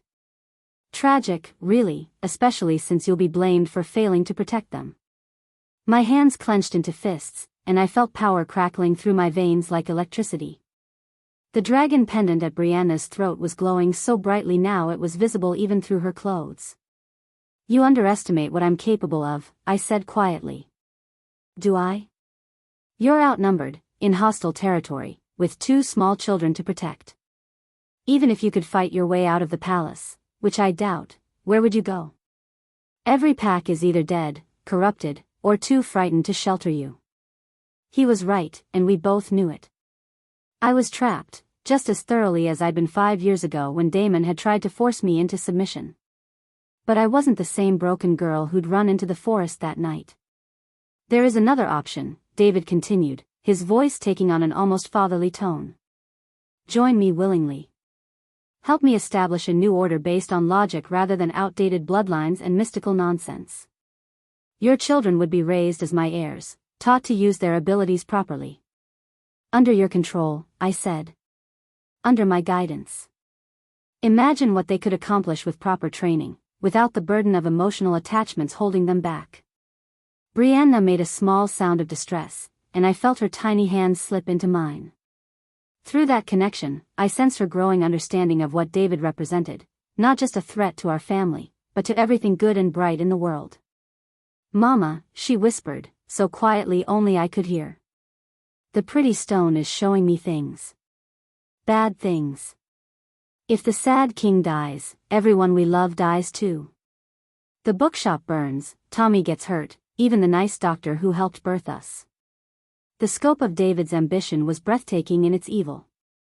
He wasn't just planning to take the throne, he was planning to fundamentally reshape the supernatural world, removing anyone who couldn't be controlled or corrupted. I need time to consider, I said finally. Of course. You have until sunset tomorrow to make your choice. David gestured to his guards, who melted back into the shadows with supernatural silence. I do hope you'll make the right decision, Seraphina. For everyone's sake. He left us alone in the kitchen, but I knew we weren't truly alone. Eyes would be watching our every move from now until I made my choice. As we made our way carefully back to our guest quarters, Kai tugged on my sleeve. "Mama," he said quietly, "I saw something else. Something the bad man doesn't know." "What is it, sweetheart?" "The pretty stone isn't just magic," he said, touching Brianna's pendant with one small finger. "It's a key. And when the time comes, it's going to open a door that changes everything." I looked down at my extraordinary children, these impossible, powerful, loving children who carried the fate of two worlds in their small hands, and felt something settle in my chest.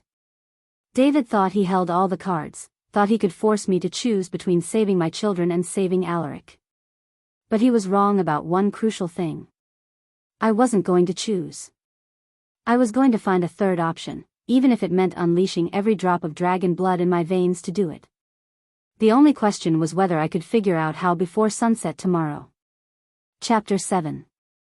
The moment I made the decision, everything else fell into place with crystalline clarity.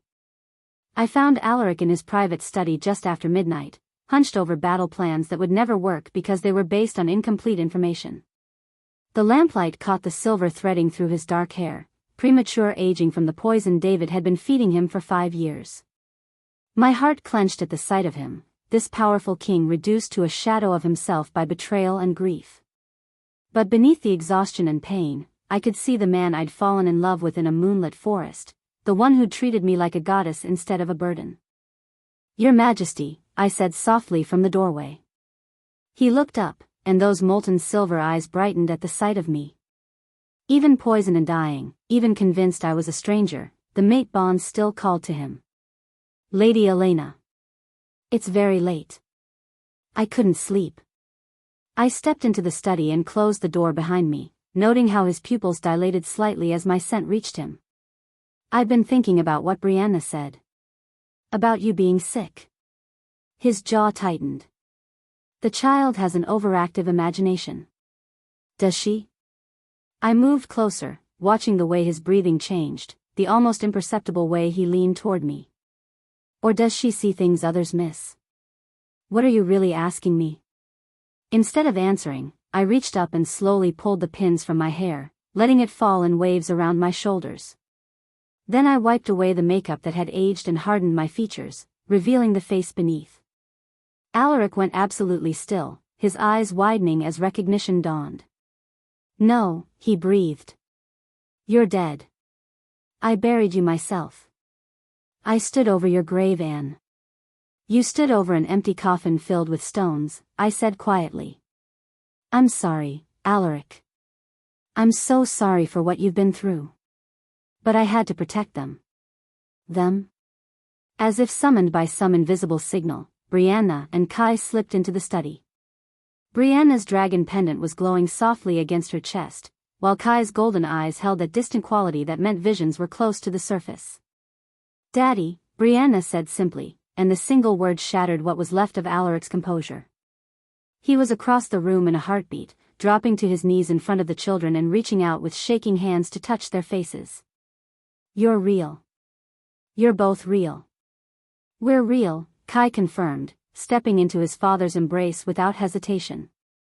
"And we've been waiting to meet you properly." The sound Alaric made was half sob, half roar of pure emotion.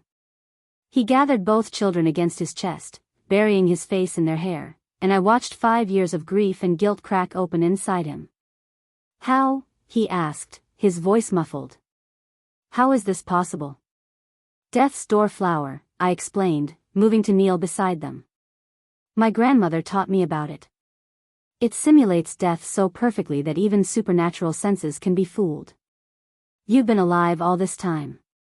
He looked up at me, and I saw joy warring with fury in his silver eyes.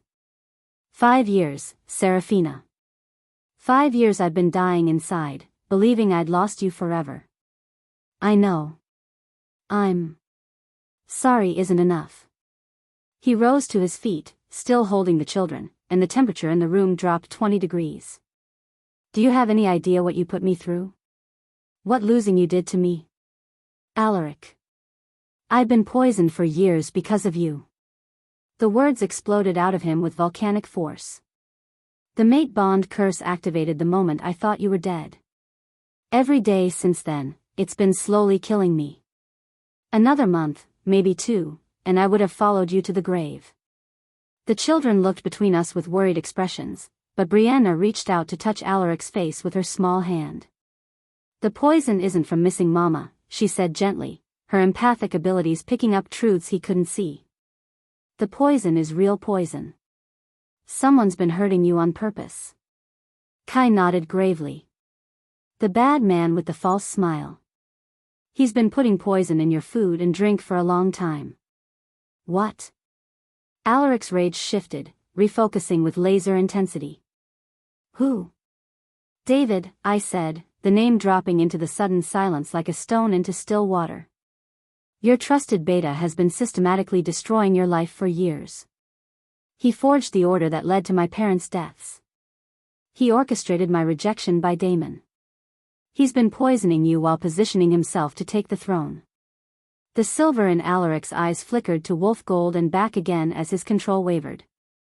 "Prove it." I pulled out the forged decree we'd found in the archives, watching his face as he examined it. "Your handwriting, but not your words. Your seal, but not your decision." "Son of a bitch," he breathed, then caught himself.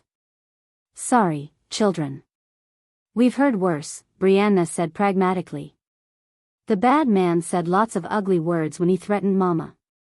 Every alpha instinct Alaric possessed blazed to life at that statement. "He threatened you?" "He wants me to kill you tomorrow night during the Brianna ceremony," I said bluntly. "If I don't, he'll murder the children. Over my dead body." "That's exactly what he's hoping for." A soft clapping sound came from the doorway, and we all turned to see David stepping into the study. Behind him came 6 rogues with red-tinged eyes, moving with the synchronized precision of David's corruption. "How touching," David said with mock sentiment. "A family reunion. Though I have to say, Serafina, your timing is terrible. I specifically said sunset tomorrow for your answer." Alaric moved faster than thought, placing himself between David and us, but the beta held up a casual hand. "I wouldn't, Your Majesty. My associates have very specific orders about what to do if anything happens to me." His smile was coldly satisfied. "Though I must admit, this saves me considerable trouble. Having you all in one place makes things so much more efficient." "You're finished, David," Alaric snarled, power rolling off him in waves despite the poison weakening his system. "I know what you've done." "Do you? I wonder." David gestured, and more rogues filed into the study until we were completely surrounded. "Did you know that your precious Serafina's parents weren't just killed for their bloodline? They discovered what I was really planning." "Which is?" I demanded, even as I calculated distances and angles, looking for any advantage. "The integration," David said, his eyes lighting up with fanatic fervor. "For too long, humans and supernaturals have existed in separate worlds. The potential is wasted, human technology and numbers, supernatural power and abilities. Imagine what could be accomplished if properly unified." "Under your control," Alaric said. "Under proper leadership. The old ways are dying, Alaric. Pure bloodlines, ancient magic, the mystical nonsense that's held our kind back for centuries. I represent evolution." Brianna stepped forward slightly, the dragon pendant blazing with silver light. "You represent the shadow that tries to eat the sun," she said, her childish voice carrying an authority that made even the rogues shift uneasily. "But shadows can't exist without light to cast them." "Clever child." "Yes, I've been feeding on the chaos I've created. Every conflict, every death, every moment of despair has made me stronger." David's appearance began to shift, his human features blurring as something darker underneath pushed through. "Your parents discovered that I wasn't just planning to rule the supernatural world, I was planning to remake both worlds entirely. A slave state, I realized with growing horror. Humans and supernaturals both, controlled by your corrupted rogues." "Efficiency," David corrected. "No more wars between species. No more conflict between packs. Perfect order under perfect leadership." That's when Kai stepped forward, his golden eyes now completely white with prophetic power. "But you made one mistake," he said, his voice carrying harmonics that resonated through the stone walls. "You forgot that some threads can't be cut, some futures can't be changed." He reached out with both small hands, and suddenly the air in the study began to shimmer like heat waves. I could see them now, gossamer strands of light connecting every person in the room, some bright and strong, others dark and twisted. The threads of fate made visible. "The children," David breathed, real fear entering his voice for the first time. "They're not just powerful. They're catalysts." Brianna raised her hands, and pure silver light poured from her palms, light that made David's corrupted rogues shriek and stumble backward, their red eyes flickering as whatever darkness controlled them began to burn away. "Mama taught us to be careful with our gifts," Brianna said conversationally as she systematically purified every rogue in the room. "But she also taught us to protect the people we love." Alaric stared at our children with wonder and fierce pride, then turned to David with death in his silver eyes. "It's over." "No," David snarled, his human disguise falling away completely to reveal something twisted and hungry underneath. "If I can't have order, then I'll have chaos. If I can't rule both worlds, then I'll destroy them both." Power erupted from him like a dark star going nova, but it crashed against a barrier of silver light as Brianna stepped fully into her abilities. At the same time, Kai began pulling on the threads of fate, weaving a new pattern, a new future where David's corruption couldn't take root. "Now, Daddy," Brianna called out as she held back David's darkness. "While Kai has him trapped." Alaric didn't hesitate. Despite the poison in his system, despite 5 years of slow deterioration, he was still the Lycan King. His shift was instantaneous and devastating, not to full wolf form, but to the hybrid shape that combined the best of both natures. The battle that followed was like nothing I'd ever imagined. David had grown strong on conflict and chaos, feeding on supernatural discord until he was something beyond a normal werewolf. But we weren't fighting as individuals, we were fighting as a family. I provided strategic coordination, calling out weaknesses and opportunities while staying close to the children. Alaric brought raw power and centuries of combat experience. Brianna purified David's corrupted magic every time he tried to use it, while Kai manipulated probability itself, ensuring that attacks missed by inches and desperate gambits paid off exactly when we needed them to.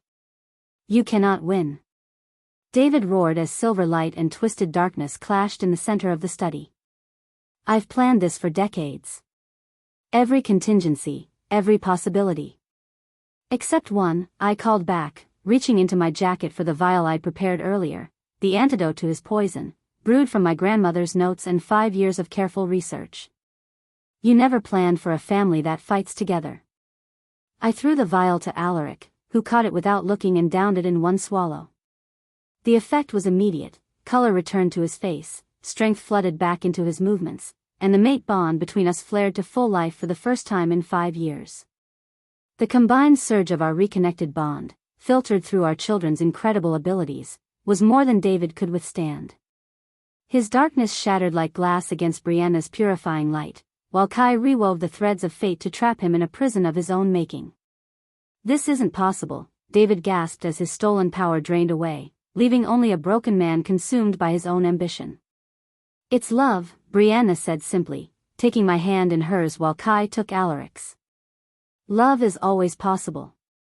The study fell silent except for our breathing and the soft sound of David collapsing to his knees, finally defeated. Around us, the purified rogues were already beginning to remember who they'd been before corruption took them. "It's over," I breathed, hardly daring to believe it. "No," Alaric said, his silver eyes burning with an intensity that made my heart race. "Now it begins."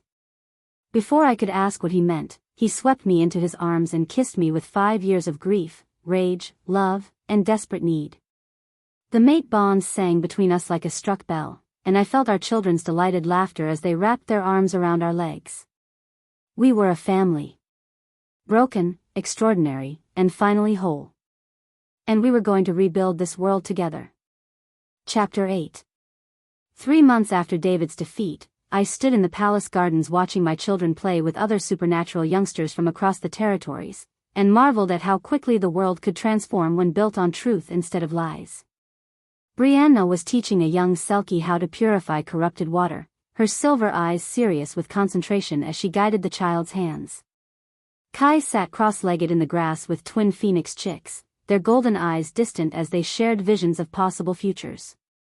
Around them, young werewolves, fey children, and even a few vampire younglings who could tolerate daylight played together with the easy acceptance that came naturally to the innocent. "The twin stars," Alaric said softly, coming up behind me and wrapping his arms around my waist. I never believed the old prophecies until I saw them in action. I leaned back against his solid warmth, still sometimes amazed that I was allowed to touch him freely. The past 3 months had been a careful dance of rediscovery, learning who we become during our years apart, rebuilding trust, and figuring out how to be partners instead of just mates thrown together by destiny. "They're remarkable," I agreed, watching Brianna help the Selkie child create a sphere of perfectly clean water that sparkled like crystal in the afternoon sun. "But I worry about the weight of expectation. They're still so young." "They're strong," Alaric reminded me, his chin resting on top of my head.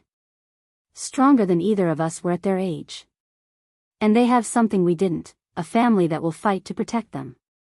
The healing hadn't been easy. There had been arguments, tears, and painful conversations about the choices we'd both made. Alaric had struggled with feeling betrayed by my deception, while I'd grappled with guilt over the years of pain I'd caused him. But slowly, carefully, we'd found our way back to each other. "Your Majesty, Your Highness," came a familiar voice, and I turned to see Tommy approaching with a stack of reports. He'd been promoted to Captain of Intelligence after helping to root out the last of David's collaborators, and the responsibility had transformed the young wolf I'd once saved into a formidable leader. "The integration reports from the Eastern Territories," Tommy said, offering the papers to Alaric. "The vampire covens are requesting formal alliance status, and the Fey courts want to discuss trade agreements." I took the reports instead, scanning them with the strategic mind that had been honed by 5 years of consulting work. "The vampires are offering daylight protection spells in exchange for medical research access," I noted. "And the Fey want to establish cultural exchange programs." "Acceptable terms," Alaric said, but he was looking at me rather than the papers. "What do you think?" It still amazed me that he asked for my opinion, that he valued my perspective as an equal partner in ruling. The girl who'd been rejected and scorned had become a queen whose counsel was sought by supernatural leaders across the world. "I think we should be cautious but optimistic," I said. "The Fey cultural exchange could help our children understand their own heritage better. Brianna especially. I suspect there's more Fey in her bloodline than we've discovered."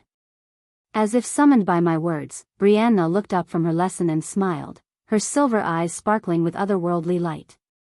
Sometimes I caught glimpses of something ancient and powerful in her gaze, something that reminded me of moonlight on still water and magic older than memory.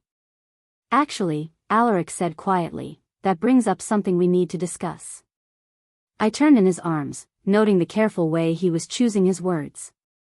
"What is it?" "The royal genealogist finished her research into your family tree. The results are unexpected." He led me to a small table in the garden where a leather portfolio waited. Inside were charts and documents that made my breath catch. "You're not wolfless because you're broken, Serafina," Alaric said gently. "You're wolfless because you're not werewolf. You never were." I stared at the genealogical charts, trying to make sense of what I was seeing. "That's impossible. My parents were both werewolves." "Your mother was. But your father." He pointed to a specific entry. "Your father was the last male phoenix of the Blackwood line. The dragon blood comes from your great-grandmother, but the phoenix heritage comes from him." Phoenix.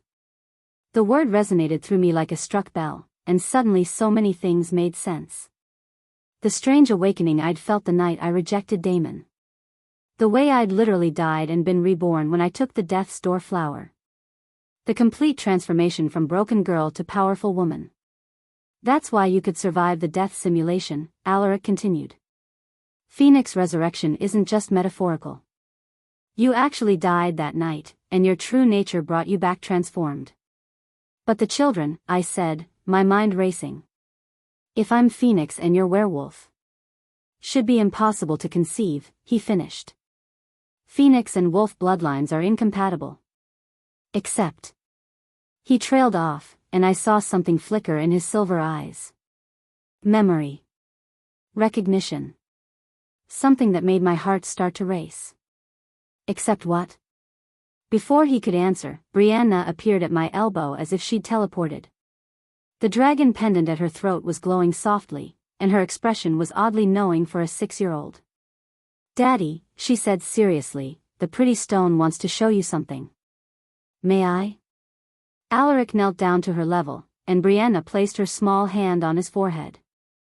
The pendant flared with brilliant light, and I watched his face transform as memories flooded back. "Oh gods," he breathed, his silver eyes wide with wonder and disbelief. "It was you.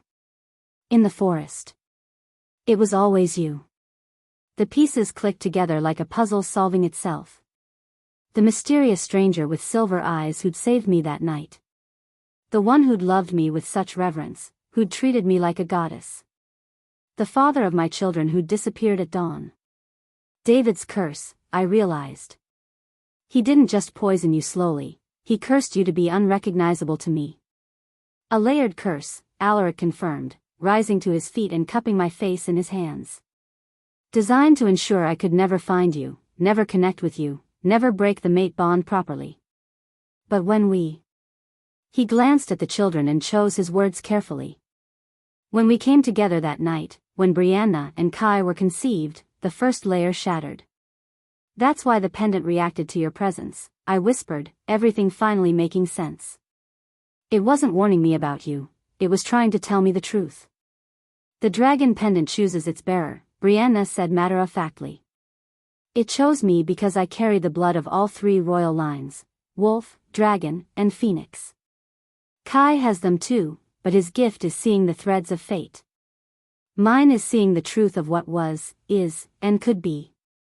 I stared at our daughter, this extraordinary child who spoke of ancient bloodlines like other children discussed their favorite colors. 3 royal lines? The Phoenix Kings ruled before the wolves, Alaric explained. Before the dragons. When all supernatural species lived in harmony under the eternal flame. Legend says they'll return when the world needs healing most. Which is now, Kai added, appearing beside his sister with his usual quiet intensity. "The dreams show me. Brianna and I aren't just the twin stars, we're the beginning of something new. A bridge between all the old magics." I sank onto a garden bench, overwhelmed by the scope of what I was learning. "So our children are the most powerful supernatural beings born in 1,000 years, Alaric said simply. Phoenix resurrection magic, dragon transformation abilities, werewolf strength and pack bonds, fey glamour and illusion, they have access to all of it. "No pressure," I muttered, and he laughed, the first genuinely carefree sound I'd heard from him since our reunion. "They're handling it better than we are," he pointed out, and he was right. Brianna had returned to her lesson with the sulky child, while Kai was now showing a young vampire how to predict which games would be most fun to play. "There's something else," Alaric said, his voice taking on a formal tone that made me look up sharply. "A proposal, if you will." Before I could ask what he meant, he dropped to one knee right there in the garden, pulling a ring box from his jacket pocket. The sight made my breath catch and my heart start to race. "Seraphina Blackwood, Phoenix Queen and holder of my heart," he said, his silver eyes shining with love and determination, "will you marry me? Not because of mate bonds or political necessity, but because I choose you, every day, for the rest of our lives." The ring was perfect, a phoenix rising from flames, crafted in silver and gold with a stone that seemed to hold captured sunlight. But it was the expression on his face that made my decision easy. "Yes," I said, laughing as he slipped the ring onto my finger. "Always yes." The kiss that followed was interrupted by delighted squealing from Brianna and Kai, who abandoned their lessons to throw themselves into our arms. Around the garden, other children cheered, and I realized that our private moment had become a very public declaration. "Your Majesties," Tommy called out, grinning widely as he approached with yet another stack of papers. "The Alliance requests can wait. But you should know, there are delegations from 17 different supernatural communities requesting an audience." Word is spreading about the new order you're building. Tomorrow, I said firmly, not taking my eyes off Alaric's face. Today is for family. Actually, Brianna said with the careful tone she used when she had something important to share, there's going to be more family soon. I blinked at her. What do you mean, sweetheart? She pointed at my stomach with the matter-of-fact certainty of someone who could sense life force itself. The new baby. She's going to have Mama's fire eyes and Daddy's silver hair, and she's going to be very important for the peace treaties. Alaric's eyes widened, and his hand immediately moved to my abdomen. You're pregnant? I pressed my own hand over his, concentrating on the sensations I'd been too busy to properly notice. The subtle changes in scent, the different way my body felt, the strange new warmth that seemed to pulse in rhythm with my heartbeat. I think I am, I said wonderingly. I think Brianna's right. This time when he kissed me, it was soft and reverent and full of promises about the future we were building together. When we broke apart, both children were beaming at us with the satisfaction of oracles whose prophecies had come true. The new baby will make 4 royal children, Kai said thoughtfully. That's enough to establish formal diplomatic relations with every supernatural species. The dreams show me that she'll be the one who finally convinces the human governments to accept our existence. No pressure on the unborn child either, I said dryly, but I was smiling. 6 months later, I stood on the balcony of our private chambers, holding our newborn daughter while Brianna and Kai flanked their father and watched the sunrise paint the world in shades of gold and rose. Princess Aurora, born with eyes like molten amber and hair like spun silver, slept peacefully in my arms, already showing signs of the phoenix fire that would mark her as different from her siblings. The kingdom spread out below us was transforming daily. Werewolf packs worked alongside vampire covens on agricultural projects. Fae courts had established cultural centers in major cities. Dragon descendants emerged from hiding to serve as diplomatic mediators. And in the human world, carefully chosen leaders were being prepared for the revelation that they shared the planet with beings of myth and magic. No regrets? Alaric asked softly, his arm around my waist as we watched our domain wake up to another day of possibility.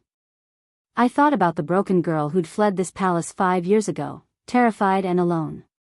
Then I looked at the family surrounding me, the kingdom we were building together, and the future our children would inherit. None, I said firmly. This is exactly where we're meant to be.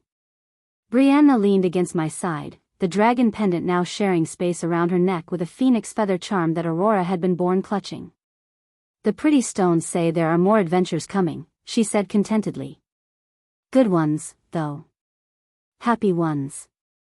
And scary ones, Kai added with the practical honesty of a seer who'd learned to accept both light and darkness in his visions. But we'll face them together. Together, Alaric agreed, pressing a kiss to my temple as Aurora stirred in my arms, her amber eyes opening to take in the world she would help transform. Below us, the kingdom awakened to another day of healing, growth, and the slow but steady work of building bridges between worlds that had been separate for too long. And above us, the sunrise painted the sky in colors that promised new beginnings, endless possibilities, and a future bright enough to justify every trial we'd endured to reach it.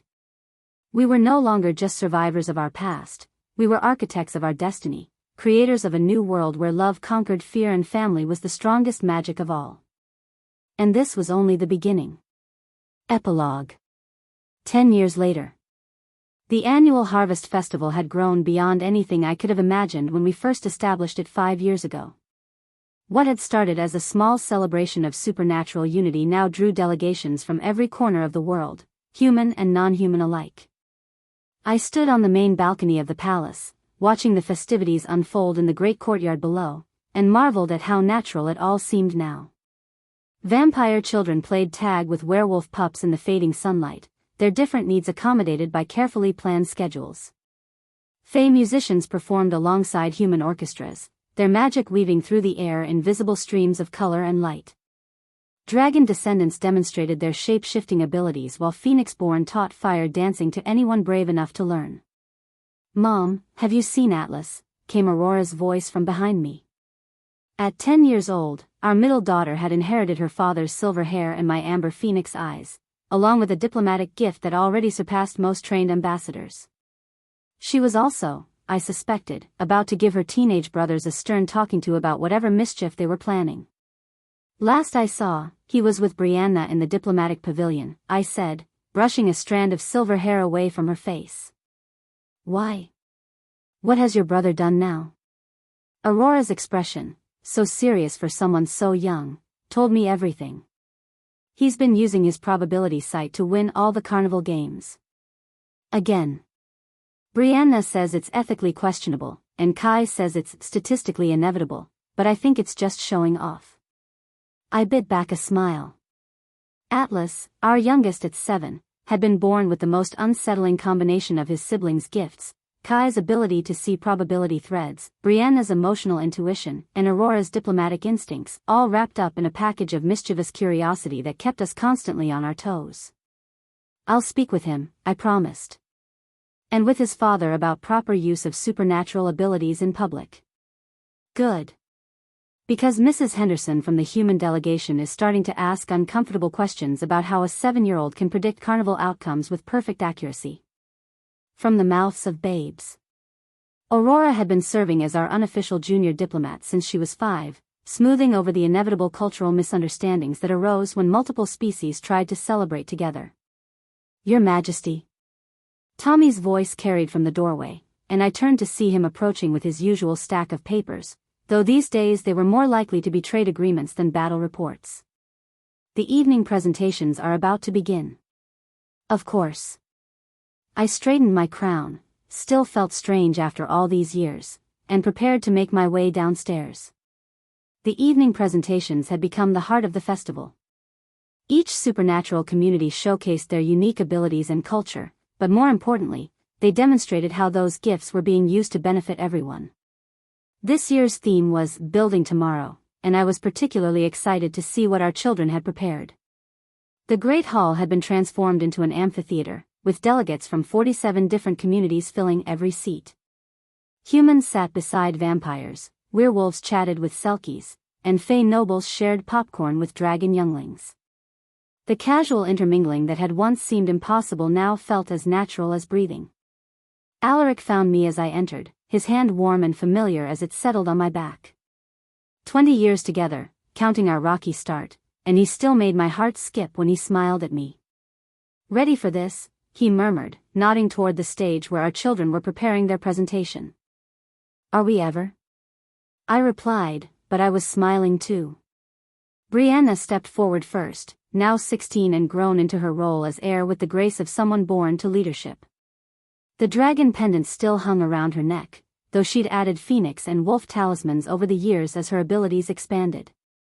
Friends, family, honored guests, she began, her voice carrying clearly through the hall. Tonight we want to share something that represents not just our family, but the future we're all building together. Kai joined her, tall and serious at 16, his golden eyes bright with the visions that had become his gift and his burden. We call it the Memory Garden, he said. A place where the stories of all our peoples can be preserved and shared. What followed was breathtaking. Brianna wove illusions from light and memory, creating three-dimensional scenes that played out above the audience's heads. But these weren't just random images, they were the shared histories of every community represented in the hall. The first werewolf pack teaching humans to hunt. Vampires and human scholars working together in ancient libraries. Dragon guardians protecting human cities from natural disasters. Fey healers saving human children during plagues. Phoenix-born helping human firefighters contain devastating blazes. We forget sometimes, Aurora said, stepping forward to join her siblings, that we were never meant to be separate. The stories show us that cooperation, not conflict, is our natural state.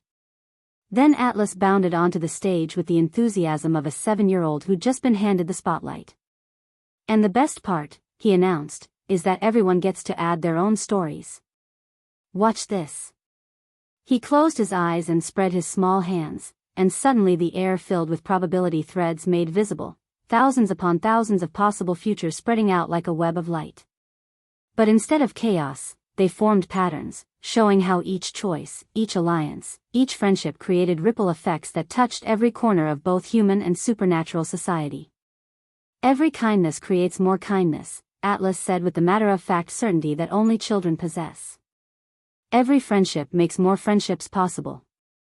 Every time someone chooses love instead of fear, the good futures get stronger and the bad ones get weaker. The hall erupted in applause, but I barely heard it. I was too busy wiping away tears and marveling at these extraordinary beings who called me mother.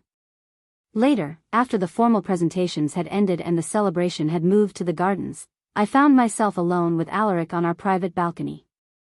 The sounds of laughter and music drifted up from below, where humans and supernaturals continued to mingle with easy familiarity.